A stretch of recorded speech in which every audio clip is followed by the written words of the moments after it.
did we do a podcast with a swap? No. We did one at the very start. Yeah, we did one the opening weekend, and then that was it. So we have a lot to cover. All right, let me introduce the podcast. 22 days, 14 winners remaining, 3 co-hosts, and 1 podcast. This is Stranded for Victory, and I'm your host, Pooty. Today we're joined by legendary players, 2-time All-Star from Turks and Caicos, most recently on Australian Stranded, fan favorite Danny. Jesus. I don't know why my Discord keeps booting me from the voice channels. All right. Also joining us is 3-time Stranded All-Star and most recently 4th place on Isolated? Or 5th place? 5th. Wow. Well, that's not as good. Yeah. We have Nate or Tin. Yep, Nate, Tim, and or Jono, one of the 3, but preferably one of the first 2. Jono, what a legend. We're not going to count Jono. Never forget. All right, so I guess we'll go through what happened after the swap. Or I guess let's just go over all the boots, but quickly, since we haven't spoken in a while. So we just merged. We're 14 people left. The first 2 boots were Mookie and Penny. Very sad. R.I.P. Penny was the best. Yeah, Penny was great. Penny icon. Mookie was funny, but not a surprise there. Yeah. Mookie, I don't think will have put much time into the game. But I was just reminiscing the other day about all the good times we had in Mookie during, Suriname? He's hilarious when he's good. One of the days I could not forget from Suriname was when it was basically at the swap, it was 2 people. Mookie was the one who got to divide the 2 tribes, knowing that the other person would pick which tribe he joins. He accidentally gave one of the tribes a majority on one of the swap tribes. And we thought he ruined the season at that point, which was a great afternoon. He was also part of Allies Rig Gate with Dale. Yeah, I did technically play an idol on him. Oh, well. Incredible. Never forget. So yeah, I think Penny was the real loss there. Super entertaining. A little I just annoying. think Mookie wasn't prepared for how active everyone was going to be that opening weekend. Yeah, especially considering how active this cast is, there's no way Mookie would have been able to hold up. Yeah, I mean, we'll get into, my overall thoughts, but so far, these guys are killing it. Way more than I thought they would, being how thrown together this was. We'll get into that a little bit more when we get into the merge, but let's go ahead and recap some of these early boots. Ziggy was the next boot. I think probably the most shocking pre-merge boot for me. Shocking when you think about his overall legacy, but I think with the way that tribe was set up, him leaving early was kind of expected. Yeah. No, it wasn't a shocking boot, but shocking for him to be booted so early. Yeah. I mean, I think it's fair to say Cochran, Cassandra, and Penner just ruled that tribe with an iron fist. And, every boot on that group, they decided. And it was a little frustrating because we saw some of the outsiders just toe the line, even though they didn't want to. And I think that was frustrating watching them all just kind of go along with it. I understand why they did because, they knew a swap was coming, so they didn't want to rock the boat too much before swap, which is probably smart, but super frustrating. I mean, especially since they all had the numbers against 3 people, Yeah, I think the problem with that boot when Ziggy left was just, all of the outsiders kind of knew what was going on. The problem was each of the outsiders felt closest to one person from that Cass, Penner, and Cochran trio. So, Jeff knew that he was kind of being strung along, but he was super close with Cochran. And then, you had Eve and you had Alex, who were both I'm really close to Penner. So as long as I can stay good with him, I'm going to have a better chance later on. So, none of them were closest with each other. So none of them were really thinking, oh, this is the group I should get together to make a move. I will say Penner, Cassandra, and Cochran are probably 3 of our biggest winners. So while it was a boring thing to watch, it wasn't necessarily the worst outcome, having them all rule the roost over there. Yeah, I mean, I just think for our sake, it was interesting to see a group of 3 people who have played together multiple times come in and then immediately be able to paint the target onto the season 34 people and be like, oh, look, all of those people, they just all played together. We're they may have played together 2 or 3 years ago at this point, but they have just as much history as, Tammy and Ziggy do, I did find it really fun to see the 3 of them just be the villains of the tribe. And it's nice to have a season with clear villains. And I think the 3 of them fit into that role quite nicely. Yeah. I think another interesting part of that tribe was definitely, I have to give major props to Kim, who in the last podcast I said I wrongfully had called unlikable for some reason. I think emerged as like one of the better players on that tribe, just for being able to recognize the threat and actively trying to go against it. While she didn't get very far in going against it, I do have to commend her for her efforts. I think at that point she became like super rootable from an outsider perspective. Yeah, I think she would have been way more. We would have seen more from her if her swap tribe would have wound up going to a tribal council. I think she's one of those people where like the fact that they're winning out is actually kind of bad for their story in this sense, because we were sitting here waiting for her to make a move against Penner and Cass, but then, they spent 3 rounds safe. So it was a little sad. I think other standouts from that early tribe, Jeff Varner, I think killed it socially. Someone we hadn't seen in a long time, came back and proved that they still got it. And I think Alex, who's listening right now, was someone else who like joined the cast late, was a really old school player who came in and just killed it socially, where a lot of the players are like, I'm really rooting for him. I want to work with him going forward. And we'll talk about how the swaps did not benefit those two. but I think on that tribe, they were doing really well. Mm-hmm. Yeah. So then the next boot would be Kim Spradlin. Not a huge surprise. I think Munin was interesting because they were kind of all over the place with alliances, but it wasn't like Fenrir where they had these solid groups that were just in majority. That group was very much fractured. They had alliances all over the place. And I think if they had gone back to council, we would have had some entertainment after the Kim obvious boot. I think it would have been obviously Russell after that, but if they didn't want after that. No, I don't think it would have been obviously Russell. Yeah, because I think Joaquin and Levita would have fought for him hard. Okay. I'll take your word on that. Yeah, I think Kim was just out of her depth socially. Really fish out of water here. I like Kim a lot. I think she's a good personality and a decent player. I just think these people were so far beyond her capabilities. It was like an obvious boot. Everyone else assembled just a super complicated web of alliance, and she just wasn't there. Yeah. So then we had the swap into 3 tribes of 6. Really, the majority of the story is going to be on the tribe that lost every challenge, New Fenrir. There was some interesting things happening on the other tribes, some notable idol findings. I think the meat and potatoes of that swap is the Fenrir tribe. Particularly, the Munin people stuck together very tightly, and I did not see that coming. And to Courtney's detriment, actually. We saw Alex go first, which I was shocked by. I thought for sure they should have gotten rid of Aubrey first, just for challenges. And I just thought Alex was a better player that they could have worked with, whereas Aubrey was kind of, not that Aubrey's a bad player, but I didn't think she was as involved as Alex was in the strategy of everything. But yeah, of the people who made the swap, it was clear that Aubrey was the least active.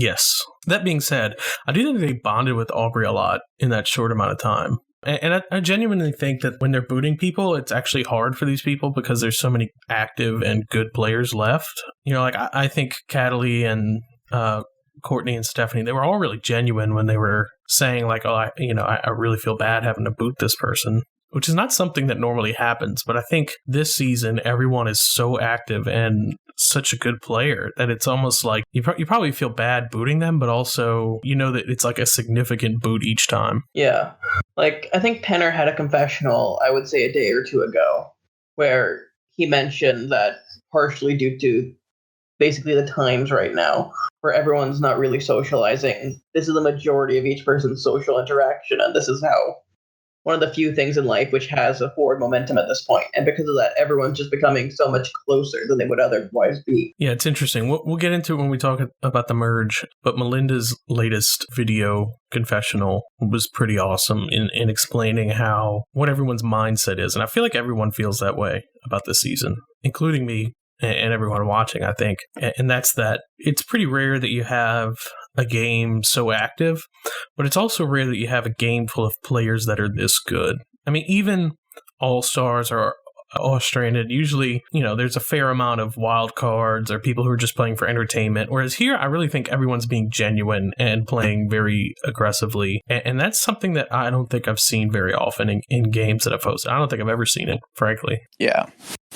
I was going to say, I think sorry, I haven't talked since the Kim one. I think that's one of the things that has really stuck out to me in this season is that I think people like Kim and Aubrey and Alex are all players that on a normal season where you have some people who are, just over the top personality and some people who are just completely new to games and super green. They don't know what they're doing. I think there are so many characters on this season that you can see why they excelled in an all new player season. But as soon as you throw them in with a group that's all playing at a high level and all taking it seriously, you're going to see people who are great at the game get taken out at every step along the way. Totally. Yeah. And I mean, I think, it's hard for me. I'm looking at the merge and I'm thinking like, gosh, I wish this person made the merge. I wish this person did. That being said, like, I don't think that there is a weak link in the merge. It's just, maybe there's some people I had wished gotten further, but it's hard to say that. Like, it's really, I think in the merge going forward, every boot is going to be hard to watch just because I like everyone so much. And I know everyone's trying so hard to play here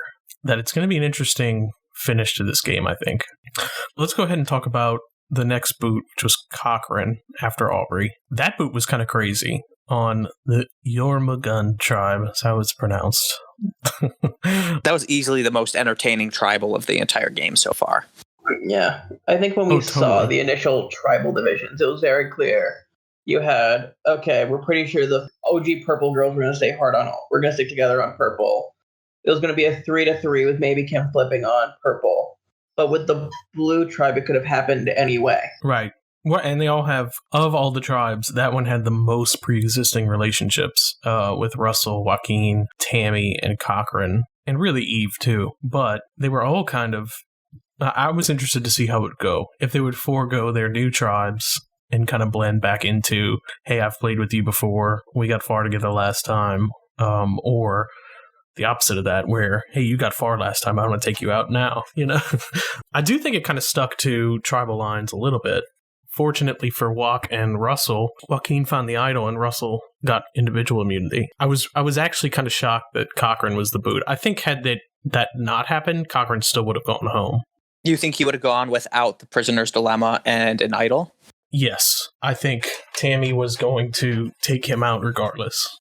See, I was under the impression that had anyone other than Russell gotten that immunity, that there was going to be just kind of an easy boot of Russell at that first tribal for that tribe. I know Tammy was on the outs, but I think that given the situation and they weren't sure how long they were going to be on that tribe, I was completely convinced that Joaquin or Russell was going to be in trouble there. Maybe that's true. I mean, it really was a perfect confluence of events for Joaquin and Russell to be able to flip that tribe the way they did. Yeah, I think Tammy would have flipped if they went to a second tribal council with Eve. I don't think it would be if once Cochrane and Jeff made it clear they weren't going to flip with Walk and Russell. I think Tammy wouldn't have flipped either. Yeah, okay. I mean, we'll never know, but yeah. Unstranded Victory 2. Yeah, let's talk about New Munin real quick. I think there's not much to talk about there because they won out. I think it's kind of interesting that we didn't get to see Cassandra and Penner meld with any new people too much. Yeah. I kind of expected them to get in with someone, but we've really seen those two be pinpointed as like the targets, I think. Yeah. I think we were robbed of not seeing that tribe go to tribal council. I think that would have been the most interesting tribal of all of them. Weren't they all like kind of coming together to boot Kim? Am I wrong about that? I believe. I think that was their plan. But I don't think it would have held when it comes to a tribal. Right. Yeah, I think that Christina so the whole point of that tribe for the last 3 rounds was that Kim was trying to get in really good with Christina to be able to make some moves of her own, flipping back and forth. But I think Christina is kind of double crossing her and letting Levita and Melinda know that, hey, Kim's the person we can't trust of the 3.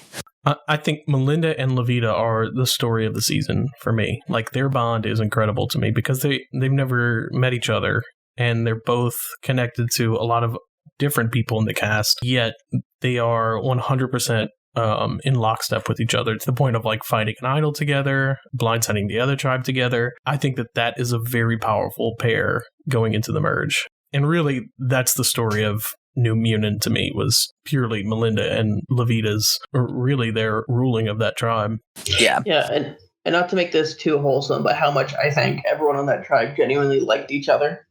I found quite during these trying times to be a positive thing, especially with like you have Penner, Levita, Melinda all in their convention saying, "Oh, I genuinely really liked everyone on this tribe."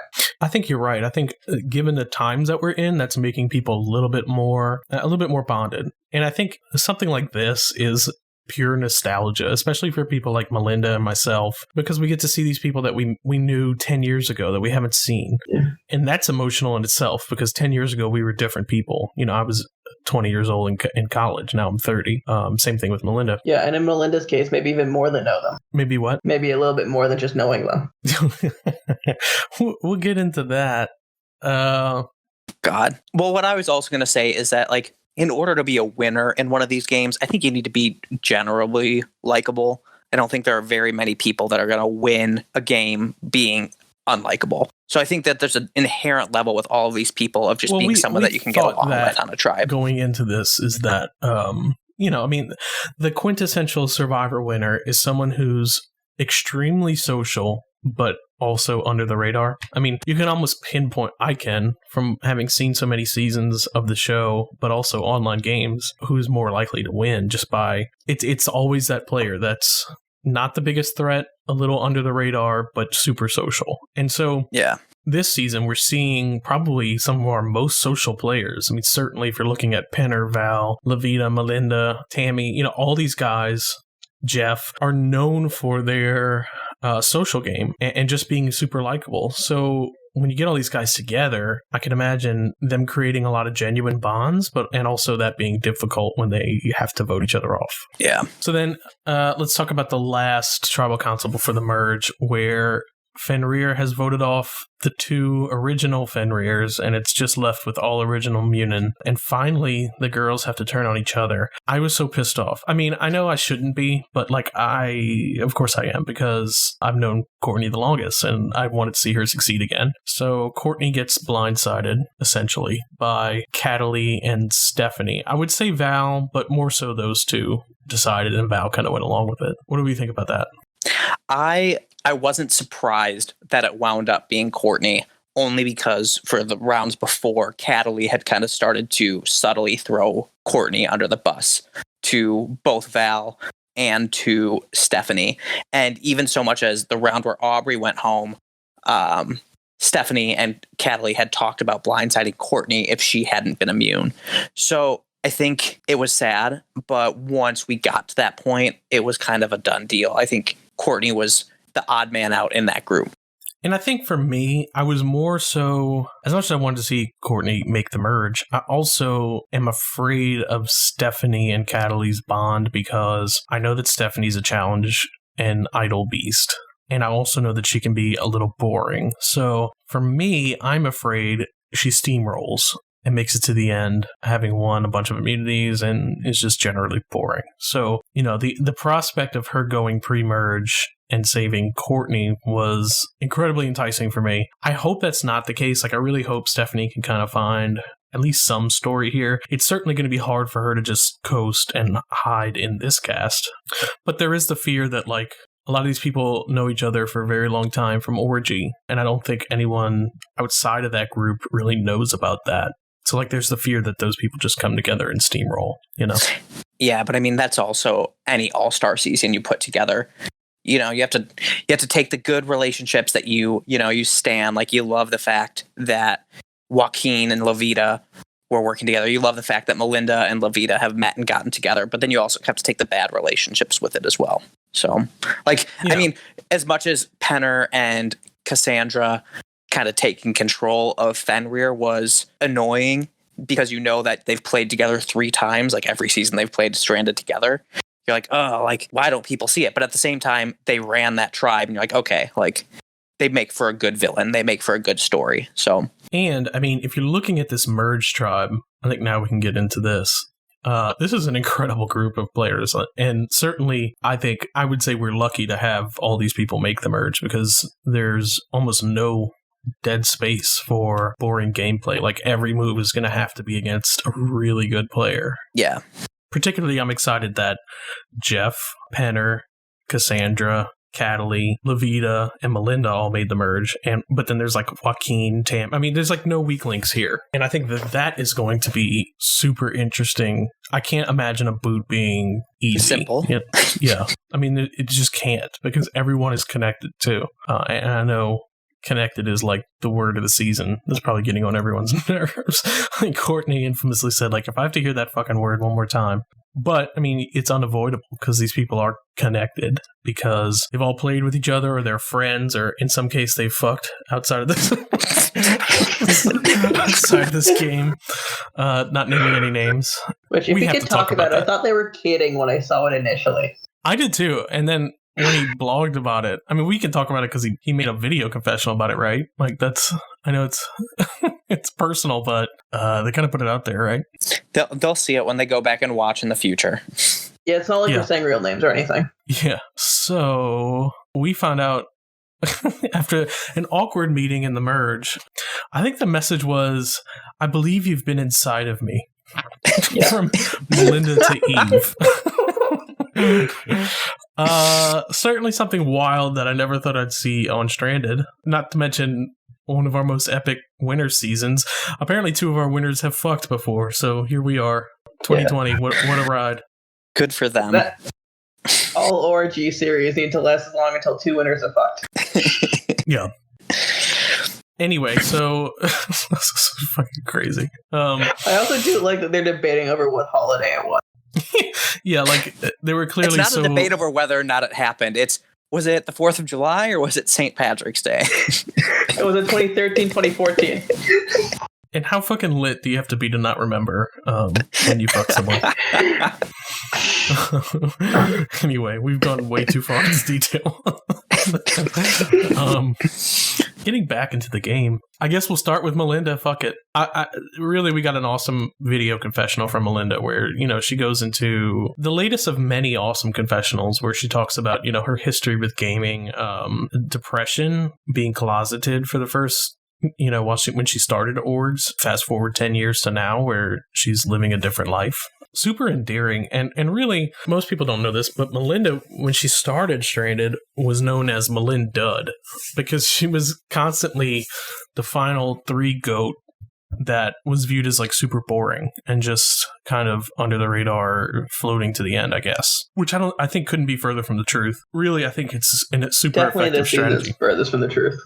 Yeah, well, and I think she had proven that she was not Melindud, quote unquote, in Rivals when she won against like really great players. She was in the final 3 with Teresa, so to beat out Teresa in the final 3, you have to be impressive.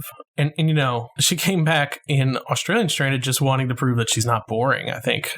And she certainly proved that. She just posted butt pictures and trolled her way out of the game. And then she came into this one, I think, to prove again that she's a serious player. And I think certainly she's done that. But also, like, we see more of the personality this time. And she's someone, like, incredibly rootable. I personally think she would be a fantastic 2-time winner for Stranded. Yeah.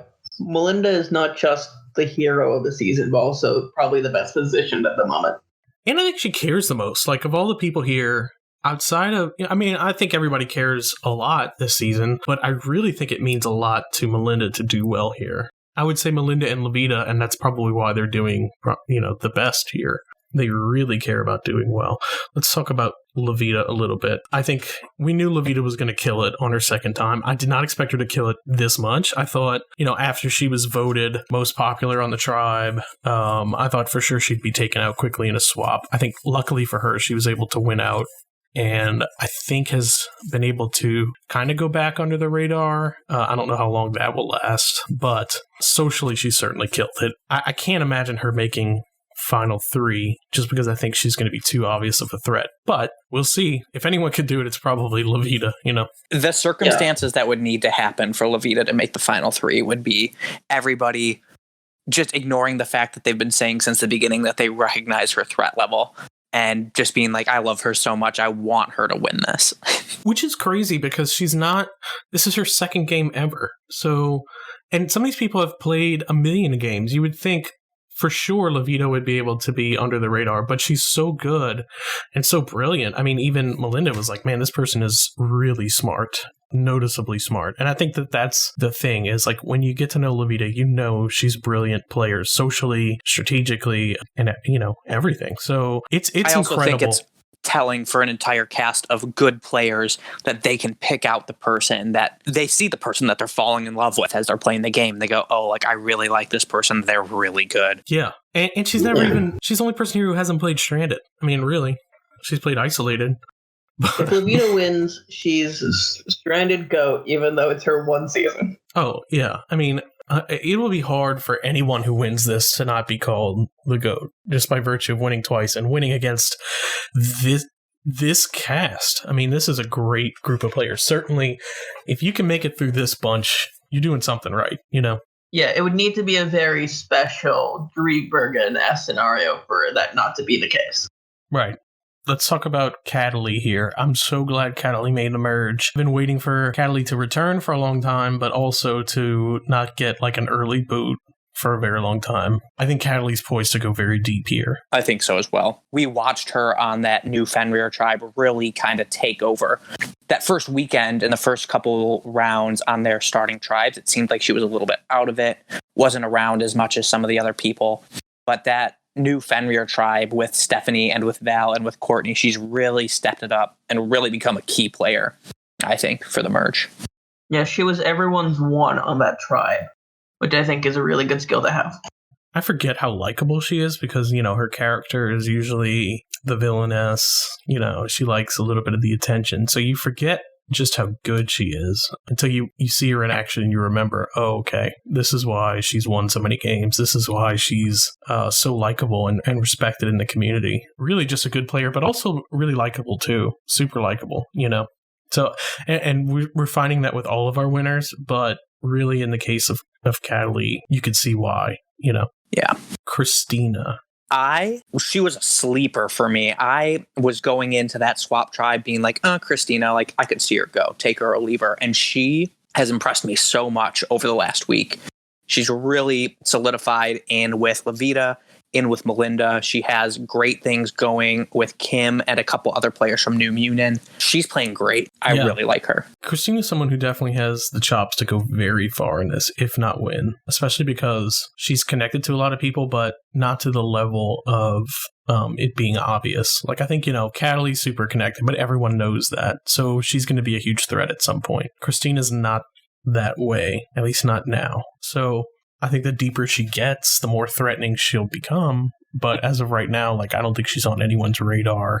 And really, she played New Mutant beautifully. I think she was going to be a big reason why Melinda and Levita were able to survive that. They had this brilliant plan where Christina would pretend to flip with the original Fenrir people on Melinda and Levita and get them to split the vote for fear of an idol, which I thought is brilliant. I mean, especially with small numbers. Had they gone to council, that would have been very interesting. Well, and she knew that Melinda had the extra vote, and I believe she now knows about Levita's idol. I don't remember if she told Christina, but she knew where everything was on that tribe. Yeah. And I think, she's very likable and very personable too. I'm going to keep saying that about everyone because it's true though. Yeah, there's not a single person that's not true for.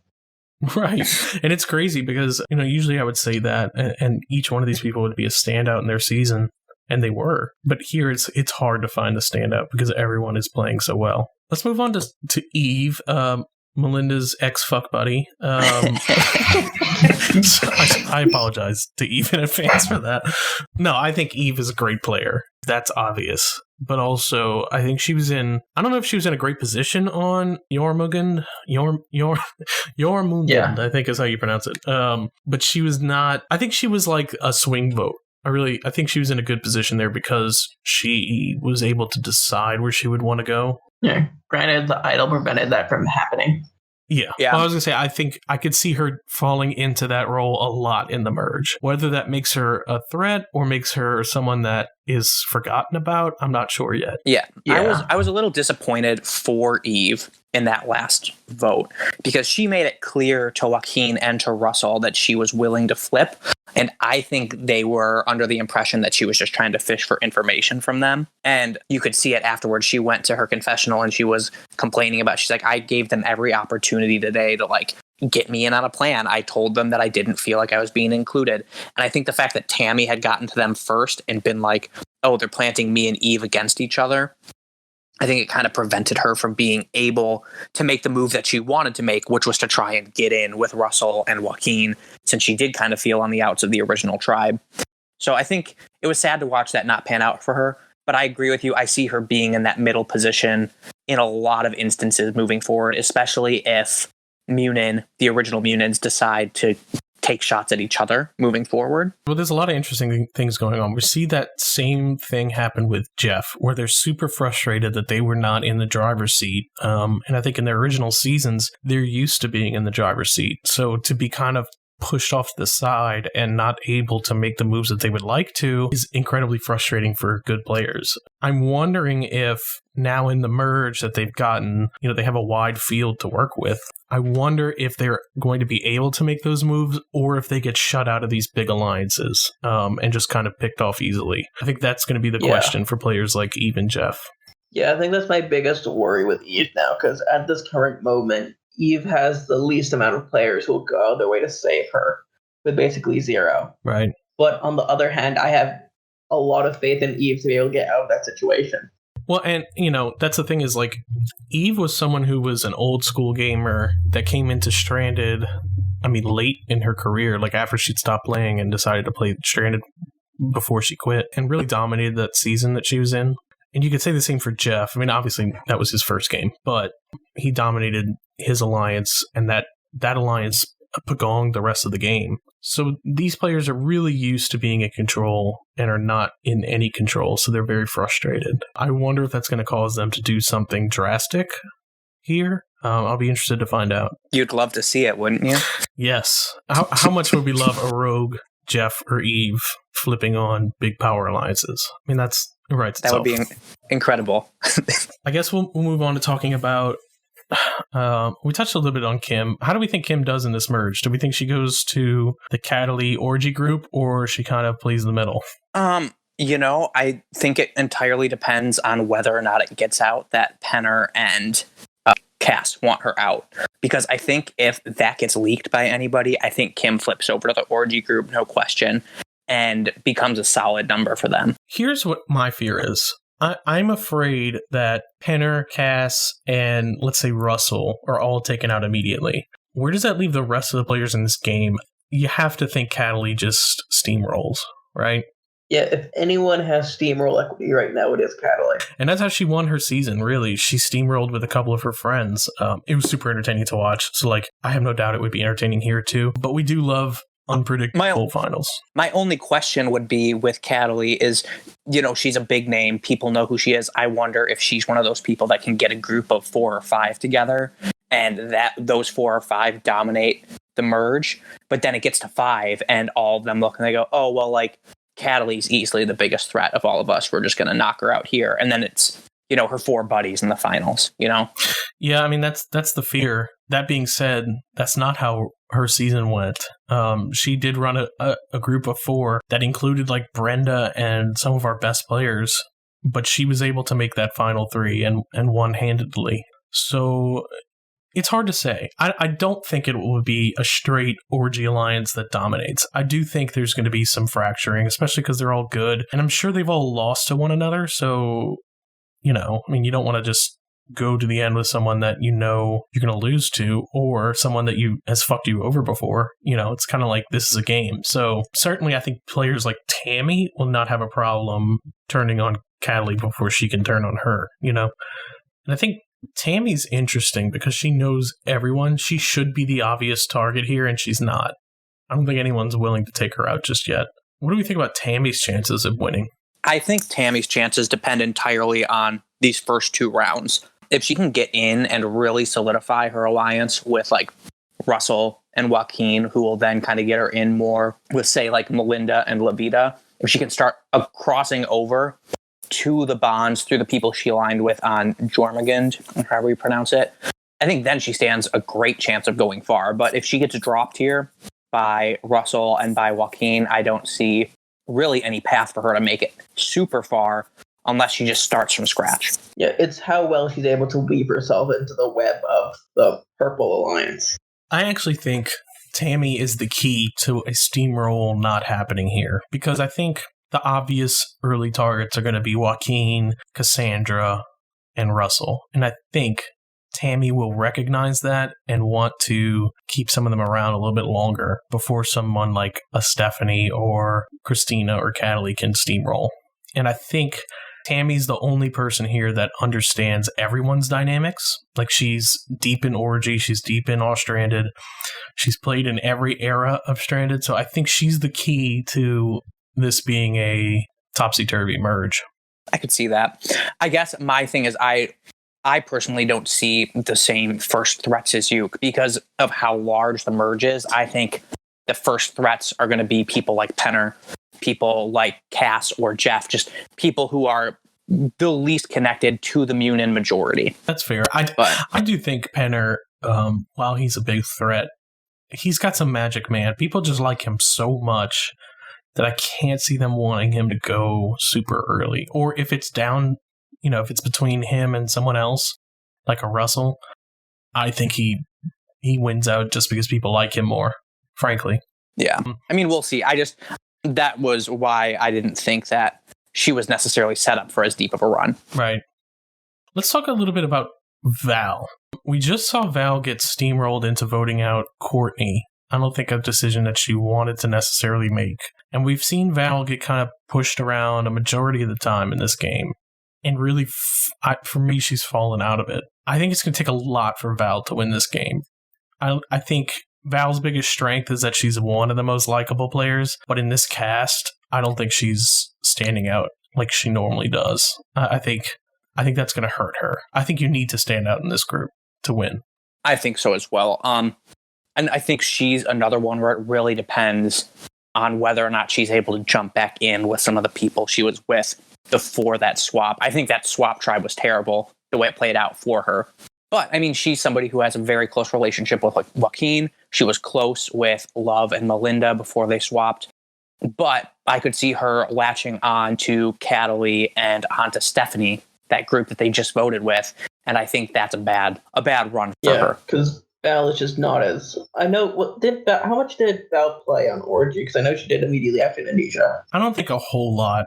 I know she knows the people, but not as much as a lot of other people, So at least she's aware of the fire she's playing with if she decides to stick with them. Yeah, I just think Val's not someone to rock the boat ever, and I think that's going to cost her here, because you need to be able to rock the boat a little bit, not only to stand out enough to get votes to win, but also I think this is a season where, we've already seen it. We've seen these big alliances bulldoze good players, and you need to have some balls to buck back against that, or they're just going to take you out, we saw it. We saw him take out Ziggy, and Ziggy's really good. All these players are really good, but they just crushed him. Like, last minute, this is what we're doing, Yeah. I think my thing for Val is, we saw it with the Alex boot, is that Val is willing to make the right strategic decision for herself at every point along the way. She knew that Alex was going to be a bigger player than Aubrey, and she's like, I know that Aubrey would be the easier boot here, but Alex is the better player. I'm going to take him out. So I trust that moving forward, she'll always be able to kind of see her path forward. The issue is more like in this cast, is her skill set enough for her to not only make the end, but make the end and still be able to win against the people she gets there with. Let's talk a little bit about Joaquin here. Joaquin, for me, is too obvious of a threat, and I don't think he's playing this as best he could. That said, he's done a lot better than I thought he would.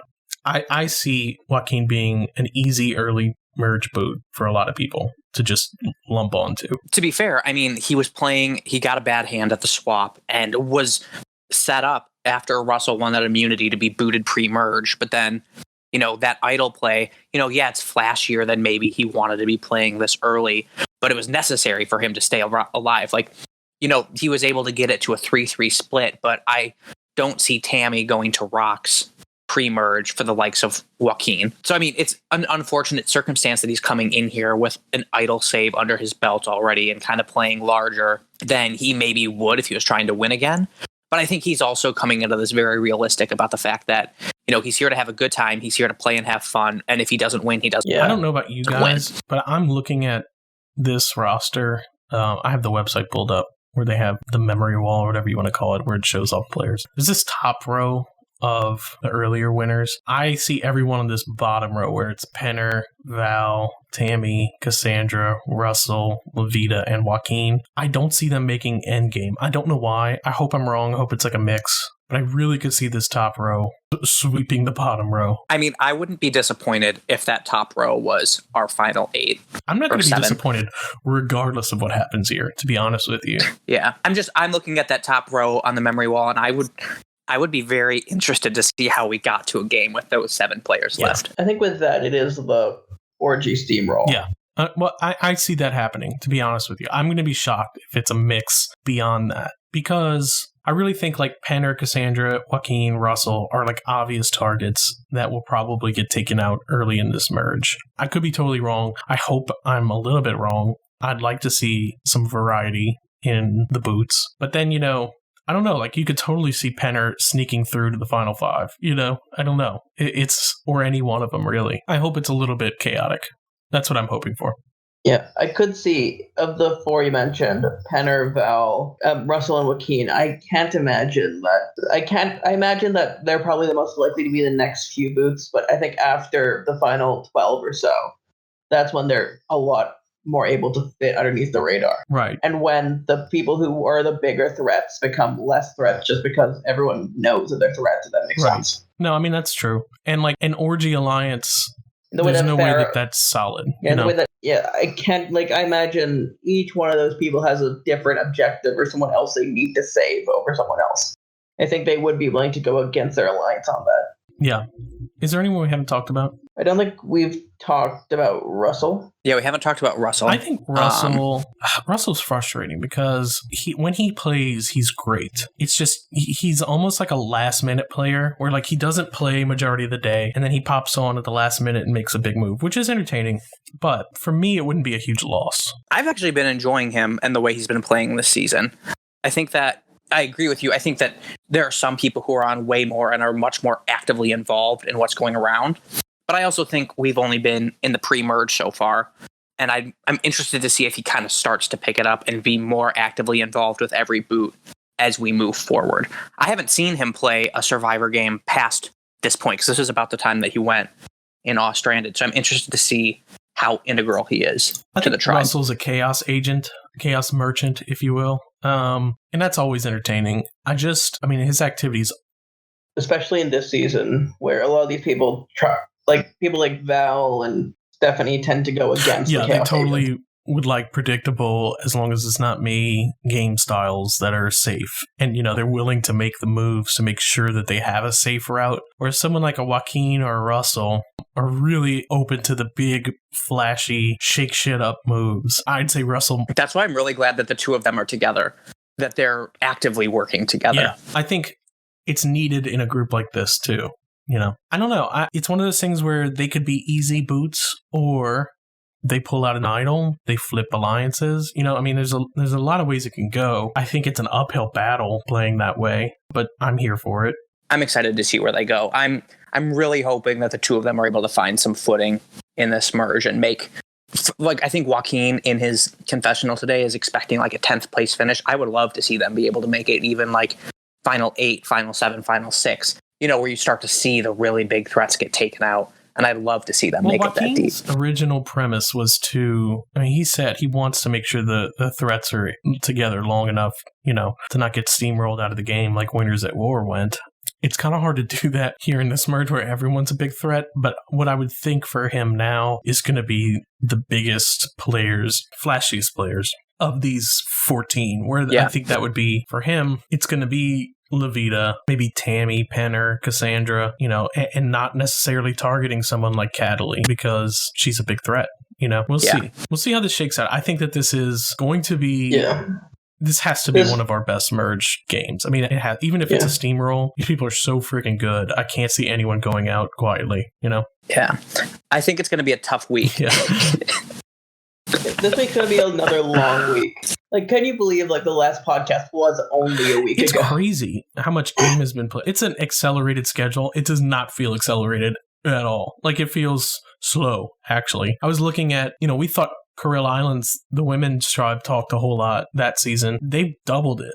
Their average per day is double that of last season's, which is amazing. So these are the best of the best social games. So we'll see. I mean, I think even Melinda's confessional talked about how emotional it is and how hard it's going to be to boot anyone because they're so attached to one another. When you have these people that are good at the social game, I think it genuinely is hard to vote someone out that you've created a real bond with. What does that look like when there's 14 of the best people at making bonds trying to decide who to vote out? The next week is going to be what determines if this is the greatest season, and is anything going to even be compared to this? Like, if this next week is fantastic. Yeah, we'll see. I mean, it could be that pre-existing relationships rule out, and it's a predictable boot order, and that would be disappointing. But I just think that the people are so good that it can't be boring to watch. They're so entertaining.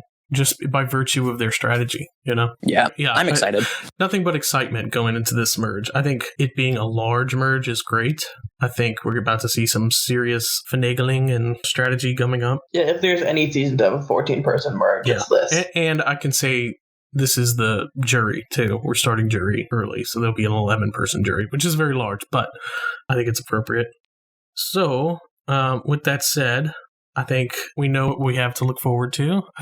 Do we want to all do a merge winner pick? Just gut reaction looking at this board? God, that's so hard. When you did the fan favorite poll, which we need to do another one, it was really hard for me to rank the people. I was having it took me 30 minutes to rank. I kept taking a break and being like, let me come back to it. Because I couldn't decide who I wanted to outrank who, Yeah, it's why I could do contenders. Oh, the contenders thing, I think, is why I feel prepared to do this. Only because I've been trying to rank them every round. Christina is my gut winner pick right now. I think that she's in the middle of the pack as far as threat level goes, but she's super likable. She's only gotten more and more power and more and more interesting to watch as the game has gone on. So she's my gut reaction. She'll be the winner at this moment. Nate, you go, because I'm still deciding. Yeah. Part of me really wants to go for Lavita or Melinda just because they're in the best positions. But there's also a part of me that wants to just go for people who won the season I played because retroactively that makes me like a better player. So Lavita. Hey, all four are still in the game. That's telling.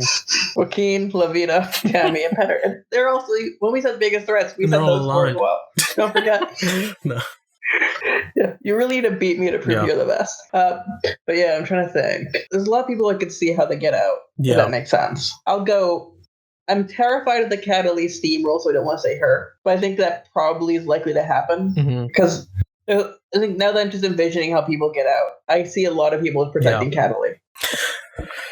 I'll go with her for now. Now, why don't you get 14? I'm terrified that we're going to get a Stephanie steamroll and she'll be boring. That's what I'm afraid of. I don't think she can win being boring, though. So I'm going to X her out of my list. I think I'm kind of with you, Danny, on the Christina pick. I think that's a solid pick. I'll also throw Kim into the ring and Melinda. I kind of think... Oh, man, I think Melinda could take it. I really do. She was up there with me. I think all those people that are kind of in the mix from that new Munin tribe and that foursome group that's kind of being spearheaded or viewed as spearheaded by Lavita. I think those three girls under her in the tier of social game from New Munin are the biggest threats here. Who's the third? Christina, Melinda, and Kim. Yeah. I mean, it's hard because you can see, like Tim was saying, you could see how everyone gets out. Like we just saw Kim get targeted. You kind of see Eve and Jeff falling out of it. You can kind of see Val falling out of it. But they're proven players. So if they make it deep enough, maybe they find their way back in. So it could go a lot of ways. I'm more inclined to pick someone like Kim, Melinda. I would even throw Tammy in the ring. That's going to be a controversial pick because I know she'll be targeted, but I could totally see her sneaking through. So yeah, let me just go with Melinda. I'll just go with my gut first pick. Yeah, Melinda would be, if Melinda wins, this season ends on a really, really high note. What's the low note? I don't think there is one. Yeah, I don't either. I mean, I think it all depends on how the person gets there too. I mean, if we have, you mentioned if Stephanie wins out and like is just there because she comp beasted and then she won, I think that might be the lowest note this possibly could be on. But even then, I feel like a situation where she wins 5 immunities in a row to get her to the end could make for an entertaining endgame. And I don't see these people voting strictly on challenges. I think you hit the nail on the head. Like, we're not going to get a disappointing win because I trust that the winner's jury is not going to allow someone to beat them that played subpar. You know, I think anyone who wins out will have to prove themselves up against a jury of winners. And there is not a chance in hell that they vote for a so-so winner here, you know? So I think that they will police themselves into picking a worthy winner. You know, I think anyone who wins... And within 11... deserves it. I don't know. I think allies became very close to picking about a winner. I think this could very easily become like a very dark-sided season with how close this cast is getting. Well, that's true. I mean, look, you know... which I'd enjoy it, but I don't think it'd be healthy. Well, even like our dark-sided seasons, like I would say Revenge, you know, I think that they age better than they were at the time. Out of frustration, you know, you didn't like the outcome or, you know, some drama occurred that tainted it a little bit. Looking back on it, it was a fantastic season, you know, but during it was awful, you know. So we'll see. There's a lot of ways this can go. Let's just say it's going to go well. I think so far, I think the season's been fantastic. I've enjoyed it thoroughly. Yep, this has been probably the best first week in all of Stranded. Wow, strong words. I mean, is there a better 5 days? Which, just so you can realize, this was a 5 day. I know. Isn't that insane? Yeah, this is shaping up to be very entertaining. Certainly providing us with endless entertainment during this quarantine where there's a lack of entertainment. Yeah. Where's Stranded for Victory 2 for when this ends and they're still out there on the quarantine? Yeah. That's called Stranded for Victory rematch. Yeah. Victory rematch. Totally. Yeah, so it's going to be lit. I think, you know, on that note, we've devolved this podcast to a point of... As soon as you mention rematch, it needs to end. Yeah. So I'll go ahead and close it out. I think, first of all, let me thank everyone who's taken part of this, listened to this, and let's just thank everyone who's played Stranded over the years. You know, this is really... Yeah, do you have the count of people? Yeah, this is really a season for Stranded fans and people who have played, I think. Thank you to the players who agreed to do this because we've enjoyed it so much. I can't wait to see how it ends. So on that note, I'll just end by saying I think we're in for an entertaining next 2 weeks. I can't believe there are 2 weeks remaining. It feels like we're in our final week for some reason. I guess we'll catch up sooner than later. Yeah, I have nowhere to be. Yeah, it's not like... I actually have a really busy schedule of licking public services and playing in public spaces. God, you put that on recording. Wow. When a second outbreak happens in the UK, you heard it here first. For Outbreak 2. You know where to find them. For Started for Victory 2 for Outbreak 2. Rematch Outbreak. All right, cool. Well, stay safe, everybody. All right, we'll look forward to the rest of the season. Bye. Yeah, wash your hands. Bye.